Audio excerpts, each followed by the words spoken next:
বাংলাদেশের আসল রাজাকার, কথা বলে ঠিক না? ওরা হচ্ছে বাংলাদেশের না, ওরা ভারতের রাজাকার। আমার ভাইয়েরা, ডোমারের ভাইদেরকে একটা কথা বলে যায় করে, এমন একটি যুগ যিনি আমাদেরকে উপহার দিলেন। আমাদের বুকের উপর একটি বড় পাথর চাপা ছিল, সেই পাথরটির নাম হচ্ছেন ইন্ডিয়ান পাথর। যে মহান আল্লাহ পাক ইন্ডিয়ান পাথরকে ইন্ডিয়ার জায়গায় ফিরিয়ে দিয়েছেন, সেই মহান আল্লাহ পাকের দরবারে শুকরিয়া আদায় করছি, জবান ছেড়ে বলি আলহামদুলিল্লাহ। আজকের এই মাহফিলে যিনি আসার বসার সুযোগ করে দিলেন, আমাদের আজকে কোটি কোটি মানুষ, 18 কোটি মানুষের বাকশক্তি যিনি ফিরিয়ে দিলেন, মানুষের ভাষা গণতন্ত্র যিনি ফিরিয়ে দিলেন, আমাদের আজ হাজার হাজার তরুণ ছাত্র রক্তের বিনিময়ে দেশটিকে আবার স্বাধীন করে আমাদেরকে কোরআনের কথা বলার সুযোগ করে দিলেন, সেই মহান আল্লাহ পাকের দরবারে আমরা আর একবার শুকরিয়া আদায় করি, জবান ছেড়ে চিৎকার দিয়ে বলি আলহামদুলিল্লাহ।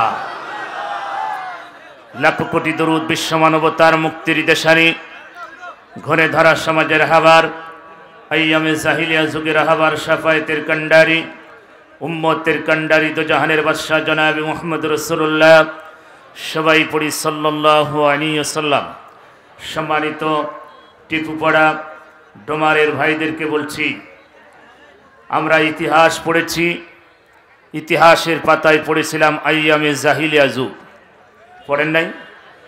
কথা বলেন। আইয়ামে জাহিলিয়া যুগের ইতিহাস পড়েছি, বর্বরতার যুগ, খুন খারাপি, লুটপাট, সন্ত্রাস, মানুষ খুন, নেশা, মাদক যে সমাজে জর্জরিত হয়েছিল, সেই সমাজের নাম ছিল আইয়ামে জাহিলিয়া যুগ। যেখানে কোনো মানুষের অধিকার ছিল না, মানুষের বাকশক্তি ছিল না, যেখানে মানুষের গণতন্ত্র ছিল না, এমন একটি যুগে আমার আল্লাহ পাক তার রাসূলকে পৃথিবীতে আগমন ঘটিয়েছিলেন। সেই যুগের নাম হচ্ছে আইয়ামে জাহিলিয়া যুগ। কিন্তু আমরা দেখতে পেলাম 15.5 বছর যাদের কাছে ছিল হচ্ছে আওয়ামী জাহিলিয়া যুগ, ওটা ছিল আইয়ামে জাহিলিয়া যুগ, আর এই 15.5 বছর ছিল আওয়ামী জাহিলিয়া যুগ। যেই যুগে মানুষের কোনো ভাষা ছিল না, গণতন্ত্রকে 15.5 বছর আগে কবর দিয়েছে। যারা পাশ হাঁটতে পেরেছে তারা হয়েছে সঙ্গী, যারা পাশ হাঁটতে পারে নাই তারা হয়েছে জঙ্গি।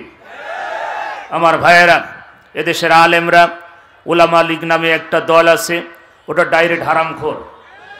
কি খোর? যদুবা আলেম, ওরা আলেম নামে কলঙ্ক।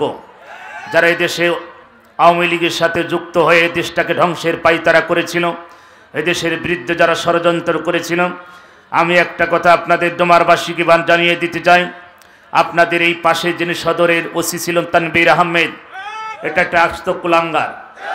এর জন্ম কোনো সমস্যা ছিল? কথা বলেন। ইকে আমার ভাইয়েরা, আপনারা নাকি শুনেছি স্বাধীনের ভিতরে আপনারা তাকে মারছেন, তো ওই মারা হয় না, একে জিন্দা কবর দিয়ে দিতে হতো, কারণ এটা মানুষ ছিলেন, এটাও মানুষে পরিণত ছিল। কথা ঠিক না? কোন এক হারামখোরের দলেরা কি জন্য একটা তাকে উপহার দিয়েছিল, সেটার জন্য খালি লাফালাফি তিড়িং বিড়িং করতেছিল।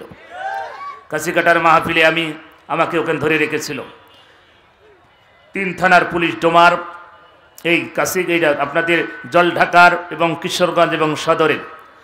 যে আপনাদের কিশোরগঞ্জ থানার ওসি মনে হিন্দু ছিল না, জলঢাকার যেন হিন্দু ছিল। তিনি খুব ভালো ব্যবহার করেছে, অমুসলিম তিনি ভালো ব্যবহার করেছিলেন। আর ওই হারামখোর খালি লাফালাফি করতেছে, বলছে মুফতি আমির হামজাকে গ্রেপ্তার করতেই হবে।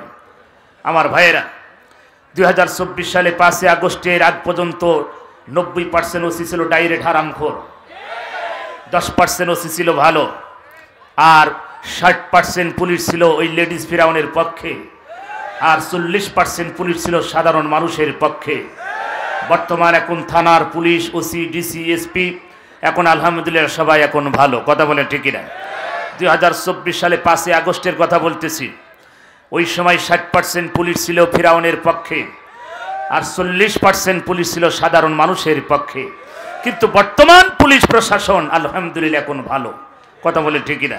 আমার ভাইরা, ডোমারের ভাইদেরকে আমি বলে যাই, ইসলাম বিদ্বেষী, কোরআন বিদ্বেষী যারা, ওরা দুনিয়াতে ওদের জায়গা হবে না, আমার আল্লাহর কাছেও জায়গা হবে না। কথা বলে ঠিক না? যারা 5 গোলাম ছিলেন, তওবা করে ফিরে আসেন। 1971 সালে পাকিস্তানের দোসর এবং রাজাকার বলা হতো বাংলাদেশ জামাত ইসলাম ছাত্র শিবিরকে। কথা বলে ঠিক না? আমরা ইতিহাস পড়েছি, জানি না ওই সময় জামাতের কোন নেতা পাকিস্তানকে সাহায্য করেছিল। আমাদের এতটুকু জ্ঞান নেই এবং আমাদের ইতিহাস এতটুকু পড়া নেই, কিন্তু মিথ্যা অপবাদ দিয়ে জামাত ইসলামকে পাকিস্তানের রাজাকার তারা বলেছে। কথা বলে ঠিক না?